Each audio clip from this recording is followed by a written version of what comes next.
Hi అండి, నమస్తే. నేను మీ భార్గవి. వెల్కమ్ బ్యాక్ టు అమ్మ చేతి వంట.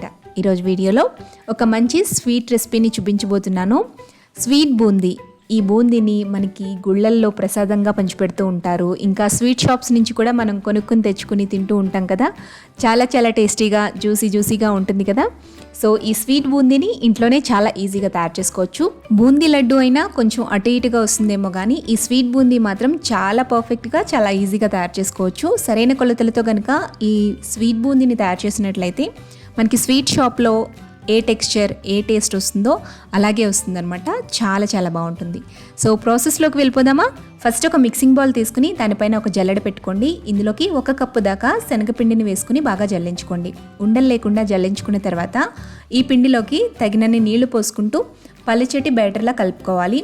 నేను ఇక్కడ 1 కప్పు శనగపిండికి 1 కప్పు దాకా వాటర్ తీసుకున్నానండి. వాటర్ని కొద్దిగా వేసుకుంటూ కలుపుకోండి. పిండి బాగా పలుచగా అయిపోయినా లేదంటే కొంచెం తిక్కుగా చేసుకున్నా సరే బూందీ అనేది గుల్లగా రాదనమాట. సో అందుకని కొంచెంగా నీళ్లు పోసుకుంటూ కలుపుకోవాలి.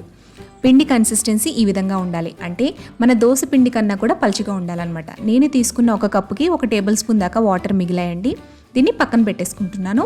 బ్యాటర్ని కలిపేసుకున్న తర్వాత ఇందులోకి 2 టీ స్పూన్ల దాకా కొద్దిగా గోరువెచ్చగా చేసుకున్న ఆయిల్ని కానీ లేదంటే నెయ్యిని కానీ యాడ్ చేసుకోండి. నేను ఇక్కడ నెయ్యిని వాడుతున్నానండి. నెయ్యి వేసిన తర్వాత బాగా మిక్స్ చేసేసుకున్న తర్వాత కన్సిస్టెన్సీ ఇలా ఉండాలి. ఇది పర్ఫెక్ట్ కన్సిస్టెన్సీ అనమాట. ఇలా తయారు చేసుకున్న బూందీ బ్యాటర్ని ఒక 10 మినిట్స్ పాటు పక్కన వదిలేసేయండి. కొద్దిసేపు పిండి అనేది నానాలన్నమాట, పచ్చిగా లేకుండా ఉంటుంది. నెక్స్ట్ బూందీ వేసుకోవడానికి గరిటెని తీసుకోండి. నా దగ్గర బూందీ గరిటె ఉందండి. అంటే రెగ్యులర్గా కార బూందీ కానీ లడ్డు కానీ చేసుకోవడం కోసమని 1 గరిటె తీసుకుని పెట్టుకున్నాను. మీ దగ్గర బూందీ గరిటె కనుక లేకపోతే పెద్ద చిల్లుల గరిటెని తీసుకోండి. నా దగ్గర చిన్న గరిటె ఉందండి. అందులో పిండి వేస్తే బయటకు వచ్చేస్తుంది అనమాట. అందుకని నేను బూందీ గరిటెని వాడుతున్నాను.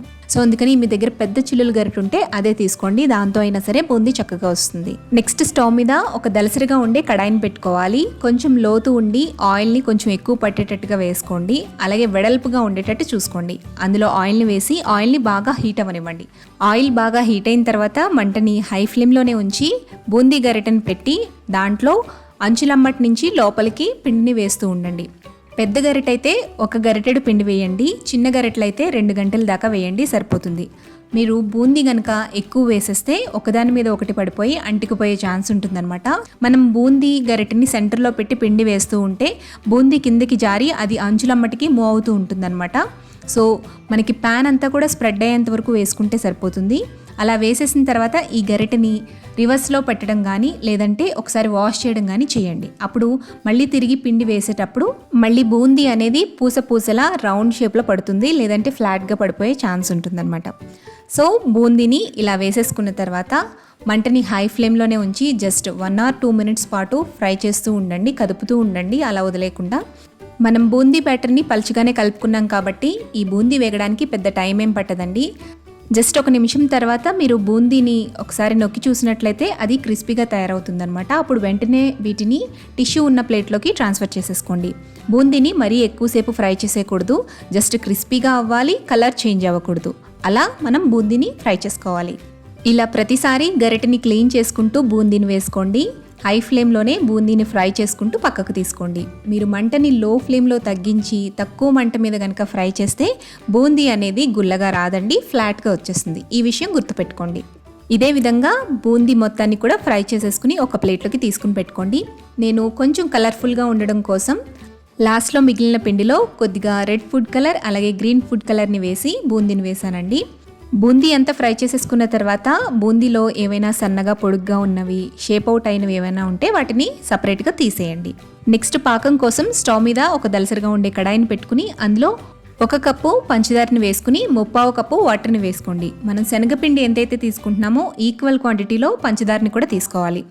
వాటర్ని వేసిన తర్వాత పంచదార అంతా కూడా కరిగేంత వరకు మీడియం ఫ్లేమ్లో పెట్టుకుని కరిగించుకోండి. పంచదార పూర్తిగా కరిగిపోయిన తర్వాత ఒక్కసారి పంచదార పాకాన్ని చెక్ చేయండి. తీగ పాకం రాకుండా జస్ట్ స్టిక్కీగా ఉంటే సరిపోతుంది. అంతకన్నా ఎక్కువసేపు మరిగించకూడదు.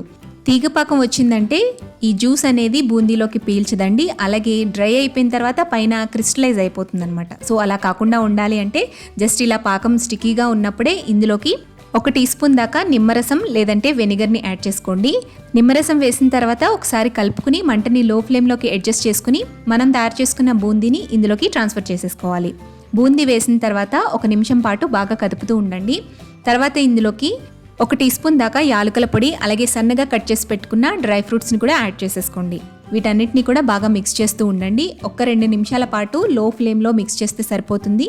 ఈ పాకమంతా కూడా బూందీ పీల్చుకుని సాఫ్ట్గా అయ్యేంతవరకు ఉంచి ఆ తర్వాత స్టవ్ ఆఫ్ చేసేసుకుని దీన్ని పక్కకు దించేసుకుని మూత పెట్టేసి 2-3 గంటల పాటు అలా వదిలేయాలి. మధ్య మధ్యలో కొద్దిగా పాకం అడుక్కి వెళ్ళిపోతూ ఉంటుంది కాబట్టి స్పూన్తో మిక్స్ చేసుకుంటూ ఉండండి.